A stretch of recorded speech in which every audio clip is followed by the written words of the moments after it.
ప్రభుత్వం, పార్టీ రెండు కూడా సమాంతరంగా తీసుకెళ్తున్నాం. నేను ఎన్నికల ముందు ఒక మాట చెప్పాను, ఎవ్వరు రికమెండేషన్లు చేయొద్దండి, సీట్లు మాత్రం మెరిట్లో ఇస్తాం, గెలిచే అభ్యర్థులకే దండేస్తానని ఆ రోజు నేను చెప్పాను. నేను ఎవరి మాట వినలేదు. ఎన్నికల ముందు ప్రతిరోజు 2-3 గంటలు డేటా తీసుకొని సర్వేలు పెట్టుకొని డే అంతా మీటింగ్లు అడ్రస్ చేసి రాత్రంతా డేటాతో కుస్తీపడి అభ్యర్థులను ఎంపిక చేశాం. ఎప్పుడైతే ఎంపిక చేసినప్పుడే వీళ్ళు గెలుస్తారు, మంచి అభ్యర్థులను వచ్చి దానివల్ల సర్వేలకు అందనటువంటి ఫలితాలు వచ్చాయి మనకు. మీరు గుర్తుపెట్టుకోండి, 164 సీట్లు వచ్చాయంటే అది ఆ రోజు అనూహ్యమైనటువంటి మలుపది.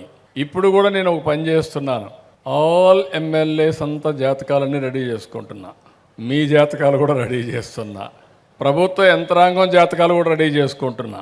ఎప్పుడు కూడా ఒక సింపుల్ లాజిక్ మీరు గుర్తుపెట్టుకోవాల్సింది, నిరంతరం ప్రజలకు అందుబాటులో ఉండి ప్రజలకు పనిచేస్తూ ఉంటే అన్ని పనులు చేయలేకపోయినా మనం చేసి మిగిలిన కష్టాలు కూడా చెప్పుకుంటే కష్టాల్లో నష్టాల్లో వాళ్ళతో భాగస్వాములుగా ఉంటే ప్రజలు ఎప్పుడూ మనల్ని వదిలిపెట్టిపోరు.